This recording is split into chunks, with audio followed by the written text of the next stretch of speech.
Hi guys, welcome to my YouTube channel. आज की video में हम रीजनिंग का मॉक टेस्ट सॉल्व करेंगे। तो जो न्यू स्टूडेंट है वो चैनल को सब्सक्राइब कर लेना। और हाँ, रीजनिंग सबको आती है, सॉल्व आप भी कर लोगे। बट कुछ क्वेश्चंस ऐसे होते हैं जिनको हम कुछ ट्रिक होती है या ऑप्शन के थ्रू करते हैं तो सेकंड्स में हमारा आंसर आता है। तो वही आपको देखना होगा। सबसे पहले फर्स्ट क्वेश्चन पे आप आ जाओ। फर्स्ट क्वेश्चन में आपको रिलेशन बताया हुआ है, वही रिलेशन आपको सेकंड वाले में करना है। देखो, हम देख रहे हैं कि फर्स्ट लेटर इधर थर्ड नंबर पे, second letter as it is है, थर्ड लेटर फर्स्ट नंबर पे। इसी तरीके से लास्ट का 3 भी यही रूल फॉलो हो रहा है। तो हम इसमें देखेंगे तो थर्ड लेटर फर्स्ट पे आएगा, इट मीन्स एन पहले आएगा। मैं ऑप्शन पे गई, ए एलिमिनेट, बी एलिमिनेट, सी एलिमिनेट, डी मेरा आंसर है बिकॉज डी में ही है एन। हुआ ना सेकंड्स में सॉल्व। नेक्स्ट क्वेश्चन, नेक्स्ट में आप देख रहे हो 16 का 272 से रिलेशन है। मुझे क्लियर दिख रहा है कि 16 का स्क्वायर 256 होता है और ये स्क्वायर में कुछ ऐड करना है जिससे 272 आ जाएगा। तो आप 256 में ऐड करो 16, क्या आया आपका 272। उसी तरीके से 380 का बनाओ। तो मुझे पता है 19 का स्क्वायर होता है 361 और मैं उसमें 19 ऐड कर दूंगी तो 380 आ जाएगा। ऑप्शन नंबर डी मेरा आंसर है। नेक्स्ट, आईएफ का आपको कोड लैंग्वेज दे रखा है 225, बीयूटी का कोड लैंग्वेज दे रखा है आपको 1849, एसएलआईपी का निकालना है। आई की प्लस वैल्यू क्या होती है 9 होती है, एफ की प्लस वैल्यू क्या होती है 5 होती है। 9 + 5 कितना हुआ आपका, सॉरी एफ की 6 होती है, सॉरी माय मिस्टेक 6 होती है। 9 + 6 कितना हुआ आपका 15 हुआ। 15 का स्क्वायर हुआ कितना हुआ 225 हुआ। प्लेस वैल्यू याद रख लेना, आई 9, एफ 6, बट भी इसी तरीके से होगा, बी की 2, यू की 21, टी की 20। तीनों को जब ऐड किया आपने तो कितना आया आपका 43। 43 का स्क्वायर कितना है 1849। इसी तरीके से हम स्लिप का भी निकाल लेते हैं। एस की क्या होती है 19, एल की 12, आई की 9, पी की 16। सबको ऐड किया मैंने, मेरा आया इसको ऐड करने पे 56। 56 का स्क्वायर क्या होता है मुझे पता है, पीछे 36 आएगा, यूनिट वैल्यू 36 आएगी। और 36 किस किस में आ रही है, इन दोनों में आ रही है 56 से, तो ऑब्वियसली बड़ा वाला जो है वो आंसर होगा। नेक्स्ट क्वेश्चन, यूनिक को SJCI लिखा है, मोड को क्या लिखा है। जब भी आपका इस टाइप के क्वेश्चंस आ जाएं अल्फ़ाबेट में, आप सबसे पहले इनकी जो प्लेस वैल्यू है वो लिख लिया करो, उससे इजीली आपका आंसर आएगा। यू की क्या होती है 21, एस की क्या होती है 19, एन की 14, आई की 9, क्यू की 17, जे की 10, सी की 3, आई की 9। मैंने ये देखा है इसमें कि 21 में मैं माइनस कितना कर रही हूँ, जो मेरा एस आ रहा है -2 करने पे एस आ रहा है। एन में -4 करने पे जे आ रहा है 14 -4 10, ठीक है। इसी तरीके से आई का सी से निकल रहा है रिलेशन -6 और क्यू का आई से निकल रखा है -8, ठीक है। उसी तरीके से अब मोड का भी हम निकाल देंगे, बट मैं मोड में लास्ट वाले लेटर से करूँगी। क्यों, बिकॉज मैंने यहाँ पे ऑप्शन में देखा है कि ऑप्शन के जो स्टार्टिंग के 2 लेटर है ना, चारों के सेम है। तो मेरे को तो जल्दी करना है क्वेश्चन, इसलिए मैं लास्ट वाले से करूँगी। लास्ट वाले में क्या है आपका ई का कितना होता है 5, 5 पे -8 करना है क्योंकि यहाँ -8 हुआ था क्यू और आई में। तो कितना आएगा डब्ल्यू आएगा, डब्ल्यू सिर्फ ऑप्शन नंबर 1 में है। यही आपका आंसर हो गया। आया समझ में, देख लो तरीका अलग है। नेक्स्ट है TEMPLE को DKOLDS है तो वर्शिप का लिखने का है। मेरे को ये दिख रहा है टी में मैं -1 करूँगी तो एस आ जाएगा, तो मैं डब्ल्यू में क्या -1 करूँगी तो क्या आएगा, इसका फर्स्ट इसका लास्ट। डब्ल्यू में -1 करूँगी वी, तो लास्ट में वी आना चाहिए और V only option number A में है। आ गया मेरा आंसर, इसका फर्स्ट इसका लास्ट, इसका लास्ट इसका फर्स्ट, ठीक है। ये तो इजी क्वेश्चन होते हैं। ये अगर कोई रीजनिंग का स्टूडेंट है ना, जिसने रीजनिंग का पढ़ा होगा, प्रैक्टिस किया होगा, तो वो इजीली कर ले जाएगा।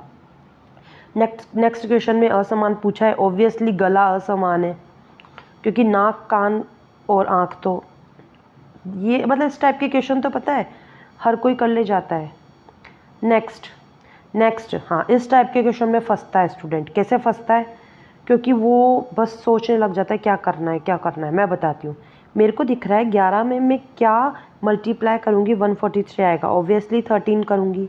23 में मैं क्या मल्टीप्लाई करूँगी कि 667 आएगा तो 29।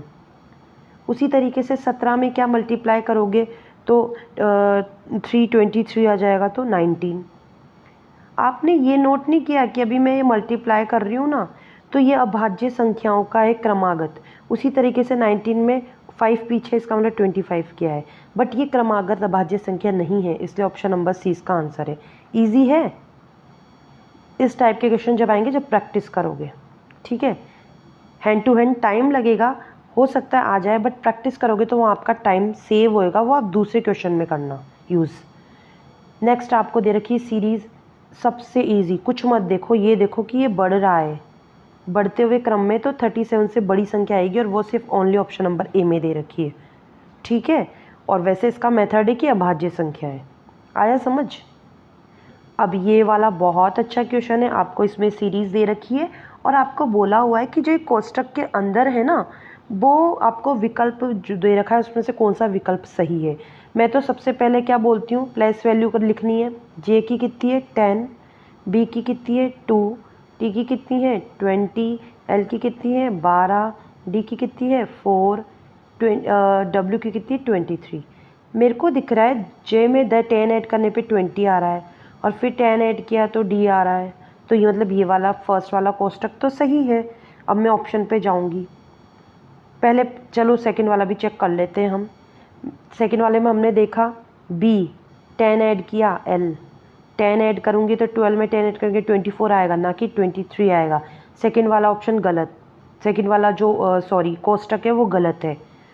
तो कहाँ आया, कौन सा ऑप्शन आएगा, ऑप्शन नंबर सी, पहला अक्षर सही है, पहला अक्षर सही है कोष्टक का, दूसरा गलत है। बस इजी है, देखते ही तो डर लग जाएगा, बट जब आपने प्रैक्टिस किया होगा तो इजीली कर ले जाओगे।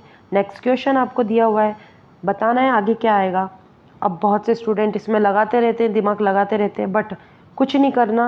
बीच वाला देखो, एरो पहले किधर आ रहा है, इधर, फिर नीचे, फिर इधर। अब तो ऑब्वियसली ऊपर आएगा, और ऑप्शन में देखो किस में ऊपर आ रहा है, ऑप्शन नंबर सी में आपका आंसर है, ठीक है। प्रैक्टिस से होता है देखो ये सब। वीडियो को शेयर करना है आपको, अगर नेक्स्ट डेली आपको एक प्रैक्टिस सेट चाहिए ना रीजनिंग का, तो वीडियो शेयर कर देना, कल वापस से एक और प्रैक्टिस सेट आएगा। मैट्रिक्स क्वेश्चन मार्क की जगह क्या आएगा बताओ। देखो 18 का अगर मैं बाय थर्ड करके 42 से मल्टीप्लाई कर दूं तो ज़रूर बन सकता है 252। तो 18 बाय 3 6, 6 2 जा 12, 6 4 जा 24 प्लस 1 25 बन गया। इसी तरीके से 37 मल्टीप्लाई 3 8 जा 24 8, 296 बिल्कुल आ गया। उसी तरीके से मैं किसका मल्टीप्लाई करूं 36 बाय 3 में, जो मेरा 540 आ जाएगा। 540 बटे 12 क्या होता है 45। ऑप्शन नंबर बी आपका आंसर है। आया समझ में। चलो नेक्स्ट पे, हद इजी क्वेश्चन, क्वेश्चन मार्क की जो बताना है। साफ दिख रहा है 3 6 18, तो 3 9 27, जो इसने इधर लिख दिया तो ऑब्वियसली इन दोनों का मल्टीप्लाई 6 9 54, वो यहाँ आ जाएगा, आपका आंसर है। संजय पूर्व की ओर 10 किलोमीटर चलता है, गया 10 किलोमीटर, दाईं ओर चला 5 किलोमीटर, आया दाईं ओर, फिर दाईं ओर मुड़ा 10, ये हुआ 10। अब आरंभिक बिंदु से कितनी दूरी पर है 5 किलोमीटर की दूरी पर है, आपका आंसर है। आ गया भैया ब्लड रिलेशन, करो ब्लड रिलेशन। ब्लड रिलेशन तो आप मुझे लगता है उसमें कर पाओगे, खुद से कर सकते हो। ये वाला क्वेश्चन होमवर्क में आप खुद से कर सकते हो, इसको 15 वाला भी आप खुद से कर सकते हो। देखो जो क्वेश्चन नॉर्मल है ना वो मैं आपको होमवर्क में दूंगी, बिकॉज मेरे पास अभी इतनी बड़ी स्क्रीन भी नहीं है जो मैं इसको सॉल्व करवाऊँ, और ये आप इजीली कर लोगे, ठीक है, इजीली कर लोगे, कोई बड़ी बात नहीं है। और कुछ ना कुछ तो मुझे देना ही पड़ेगा ना आपको होमवर्क में, कर लेना आप उसको होमवर्क में। नेक्स्ट आपको वैनारिक बताना है, स्तनधारी रेंगने वाले जंतु छिपकली। मुझे ये पता है कि जो छिपकली है ना वो रेंगने वाले जंतु में आती है, तो ये वाला डायग्राम किस में बन रहा है ए में, यही आपका आंसर है, ठीक है। छिपकली आती है ना रेंगने वाले जंतुओं में, और स्तनधारी इस वाले में आएगा। यहाँ तो स्तनधारी, छिपकली और रेंगने वाले जंतु, ठीक है। आया आंसर। अब देखो त्रिभुज को जोकर ये है जोकर। व्रत कालाबाज, ये है कालाबाज। आयत पुरुष, आयत ये रायत, ये मेल को। वर्ग रिंग को। आरेख में दी गई संख्याएं उस विशेष श्रेणी के व्यक्ति की संख्या को दर्शाती है। कितने पुरुष जोकर रिंग मास्टर भी है लेकिन कलाबाज नहीं है, मतलब ये वाला नहीं आना चाहिए, ये नहीं होना चाहिए, और बाकी तीनों है। तो 17 देखो तीनों में आ रहा है, तीनों में आ रहा है ना 17, इसका आंसर 17 है। इजी है, कर ले जाओगे। वैसे मुझे कराना नहीं चाहिए था, तुम खुद कर से सकते थे, बट कोई नहीं। अब आया है आपका नेक्स्ट कथन निष्कर्ष। सभी एल बी हैं, बिल्कुल हैं, दिख रहा है। कोई भी टी एल नहीं है, टी एल का कोई संबंध नहीं है, क्रॉस कर दो। आर, कुछ आर टी है, ये तो टी हो गया, और कुछ आर क्या हो गए, टी हो गए, ठीक है। निष्कर्ष पे चलते हैं। कुछ टी आर हैं, कुछ टी आर हैं, बिल्कुल हैं, दिख रहा है। कोई भी बी टी नहीं, कोई भी बी टी नहीं। ऊपर आपसे कुछ भी नहीं बोला है कथन में, आपको कुछ अंदाज़ा नहीं है तो इसको आप क्रॉस कर दो, जिसमें कुछ भी हमें अंदाज़ा नहीं है। कोई भी एल टी नहीं है, जब कोई भी टी एल नहीं है तो फिर एल भी टी क्यों होगा, तो ये सही बात है। तो फर्स्ट और थर्ड ऑप्शन नंबर सी आपका आंसर है, ठीक है। तरीका देखा आपने। Next question. नवीन, सपना, अलका, जेनी, मेगन, फरहाद और भावना सिनेमा हॉल में एक पंक्ति में बैठे हैं। उन सभी का मुख स्क्रीन की ओर पूर्व की दिशा में, ये रहा पूर्व की दिशा में हमने बना दिया, ठीक है। नेक्स्ट आपसे क्या बोला है, हाँ, उन सभी का सपना चरम छोर पर है। या तो सपना यहाँ होगी या फिर इस छोर पे होगी। दो कंडीशन ले रहे हैं हम, एक सेकंड, दो कंडीशन ले रहे हैं। अंतिम छोर पे किसी पे भी हो सकती है, उसने ये नहीं बोला कि इस छोर पे, किसी पे भी है। उसका तत्काल पड़ोसी मेगन है, मेगन तत्काल पड़ोसी है।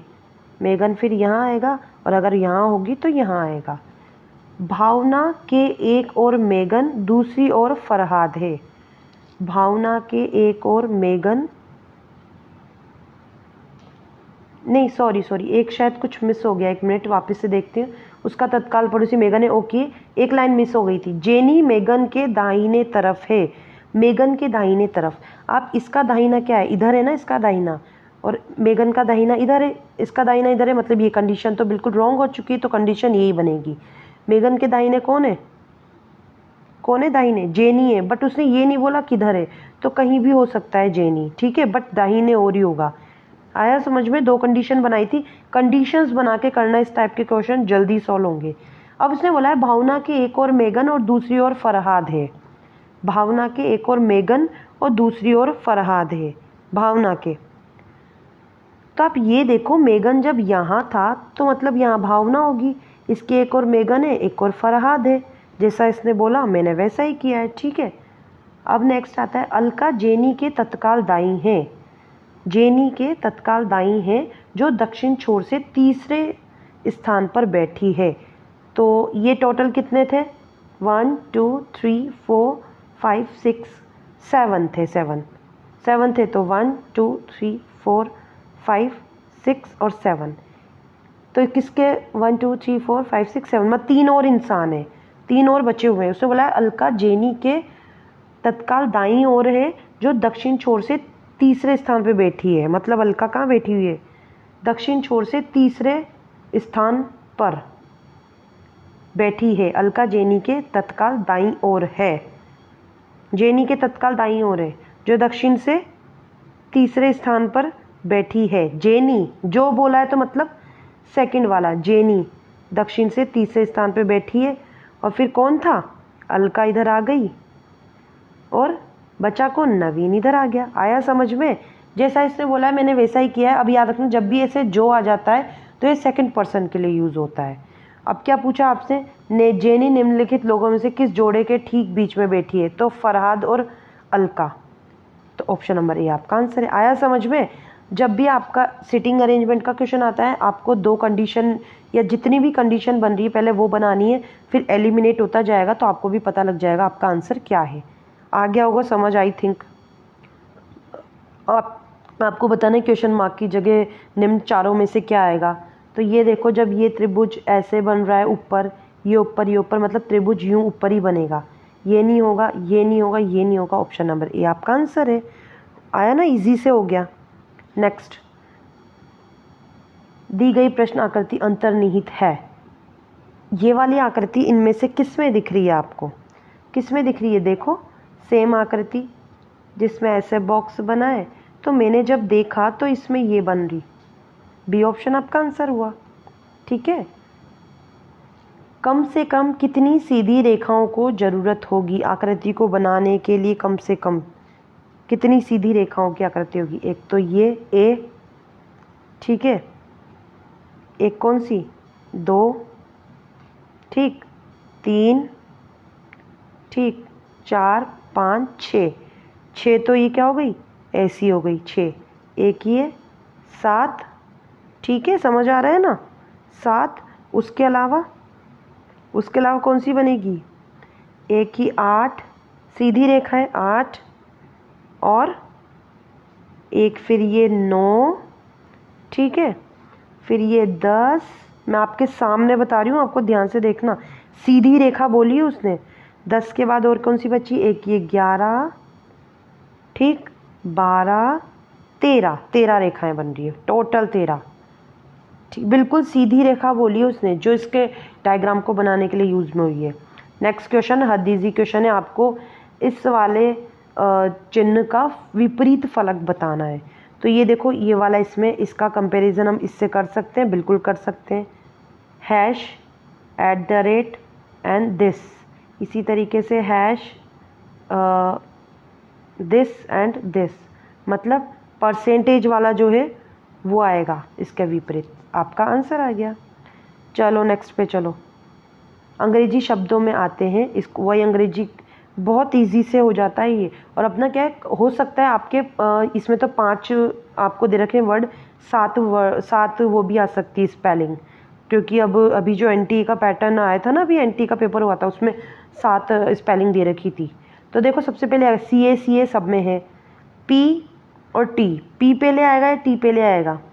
P पहले आएगा। P के बाद STAT, मुझे पता है 5 सबसे पहले आएगा, ठीक है, 5। फिर कौन सा आ रहा है? 4। ओके, 5, 4 हो गया। अब 3, 2, 1 में से कौन सा पहले आएगा? 3 आएगा, 3 आएगा ना, फिर 2, फिर 1। 5 4 3 2 1 बन रहा है क्या? 5 4 3 2 1 बिल्कुल बन रहा है। डिक्शनरी आप लोगों को आती होगी।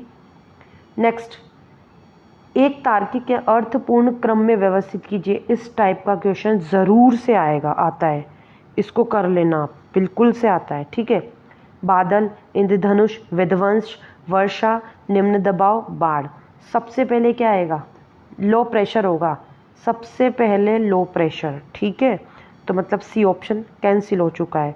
फिर क्या होगा? फिर बादल छाएंगे, तो मतलब 1, डी ऑप्शन कैंसिल हो गया। फिर क्या होगा आपका? वर्षा आएगी ना, वर्षा आएगी, इंद्रधनुष बन जाएगा, पहले वर्षा आएगी, मतलब 4। तो ऑप्शन नंबर ए आपका आंसर हुआ। तो मतलब क्या हुआ? पहले हुआ लो प्रेशर, बादल, फिर वर्षा, फिर इंद्रधनुष, फिर निम्न दबाव आएगा, फिर डेवास्टेशन, विध्वंस, सबसे लास्ट में विध्वंस, ठीक है। आया समझ? नेक्स्ट, प्लस को डिनोट कर रहा है माइनस से, माइनस को डिनोट कर रखा है आपका मल्टीप्लाई। अब देखो, आप पहले जैसा जैसा बोला है हम वैसा कर देते हैं। इसका है अप, और इसको कर रखा है प्लस से, प्लस को कर रखा है माइनस से, माइनस को कर रखा है दिस से, ठीक है। तो 6/10 कितना होगा? 6 प्लस 40 माइनस 6 5 ज़ा 30 कर लो इसको। 6 + 10 16 आपका आंसर आ गया। बोर्ड मास रूल लगा लो, आ जाएगा। प्लस और गुणा के 2 चिन्हों को आपस में बदलने के पश्चात नीचे दिए गए समीकरण का मान क्या होगा? प्लस और गुणा के 2 चिन्हों को आपस में बदलने के पश्चात। चलो, यहाँ तो क्या आ गया? प्लस, और यहाँ क्या आ गया? प्लस और मल्टीप्लाई, सॉरी, प्लस और मल्टीप्लाई को करना है आपको। यहाँ आएगा प्लस, यहाँ आएगा मल्टीप्लाई, ठीक है। तो पहले हम भाग करेंगे। 6 + 8/32 मल्टीप्लाई 64 - 11, 2 टाइम्स 8 2 ज़ा 16, 6 + 16 - 11, ठीक है। तो ये कितना होएगा 22। 22 में से 11 गया, कितना बचेगा 11। आंसर क्या आएगा 11, ऑप्शन नंबर बी। आया समझ में? कुछ मेरे साथ साथ सॉल्व कर रहे होंगे ना आप लोग? बस बिल्कुल ऐसे ही करना है। 5 वर्ष पहले आरव की माँ की आयु आरव की आयु की 3 गुनी थी। आरव की जो माँ की आयु है, आरव की आयु x मान लो, माँ की कितनी हो गई 3x हो गई। ठीक है, 5 वर्ष बाद उसकी आयु आरव की आयु की 2 गुनी हो जाएगी। मतलब 5 वर्ष बाद आरव की माँ की आयु होगी 3x + 5। ठीक है, उसकी आयु 5 वर्ष पहले थी, 5 वर्ष बाद हो जाएगी। वर्तमान पूछिए, मतलब मुझे 5 और ऐड करना पड़ेगा ना। आया समझ में मैंने 5 क्यों ऐड किया? उसने बोला है 5 वर्ष पहले, तो मैं अभी तो वर्तमान में आऊँगी 5 ऐड करके, और उसके 5 वर्ष बाद 2 गुनी हो जाएगी। ठीक है, इसलिए मैंने 5 ऐड किया है। इसको इक्वल करना है किसके इक्वल करना है इसको? आरव की तो भी तो लिखेंगे हम, x + 5 + 5 इसकी 2 गुनी बराबर 2। बस इसको आपको सॉल्व करना है। ठीक है, 3x + 5 + 5 = x + 5 + 5। ठीक है, और 2 गुनी है। बस x की वैल्यू आपकी आ जाएगी। आपसे पूछिए आरव की वर्तमान वैल्यू, 5 ऐड कर देना, आपका आंसर आ जाएगा। ठीक है, आया समझ कुछ क्वेश्चन? चलो नेक्स्ट पे चलते हैं। नेक्स्ट आपसे बोला है आलू स्टार्च, तो स्टीविया, स्टार्च आलू में पाया जाता है ना, तो स्टीविया पता है क्या होता है? मीठी तुलसी। स्टीविया होती है मीठी तुलसी। ये किस में होती है? शुगर, चीनी में। ठीक है, last question but not least. जब लक्ष्मी ने महेश को देखा तो उसने कहा वह, लक्ष्मी ने महेश को देखा तो कहा वह मतलब महेश, मेरी पुत्री के पिता, लक्ष्मी की पुत्री के पिता मतलब लक्ष्मी का हस्बैंड, उसके पिता के ससुर का पुत्र है। ससुर मतलब लक्ष्मी के पिता, उसका पुत्र है मतलब लक्ष्मी का भाई। तो महेश का संबंध लक्ष्मी से क्या है? महेश का लक्ष्मी से क्या संबंध है? बताओ क्या है? भाई हुआ ना। फिर से आपको बताती हूँ, 1 सेकेंड, फिर से करते हैं, थोड़ा कन्फ्यूज़न हो गया। लक्ष्मी ने महेश को देखा तो उसने कहा वह मतलब महेश, मेरी पुत्री के पिता, लक्ष्मी की पुत्री के पिता के ससुर मतलब लक्ष्मी जी के पिता, लक्ष्मी के पिता, उसका पुत्र है। कौन? महेश, वह। तो महेश क्या हुआ? उसका भाई हुआ ना। आया समझ में? ब्लड रिलेशन का ही करवाया है, ऐसे ही करने हैं आपको वो। ये आपके पूरे 30 क्वेश्चंस हो गए, मैंने आपको अच्छे से सॉल्व भी करवा दिए हैं। अब देखो इसमें मैंने तरीका भी बताया है आपको। तो नेक्स्ट आपके लिए एक और लेके आऊँगी, मैं डेली लेके आऊँगी रीजनिंग का। तो वीडियो को शेयर करना है, और कुछ भी क्वेरी हो कमेंट बॉक्स में कमेंट करना। मिलते हैं नेक्स्ट वीडियो में। Till then keep learning, keep revising, bye bye.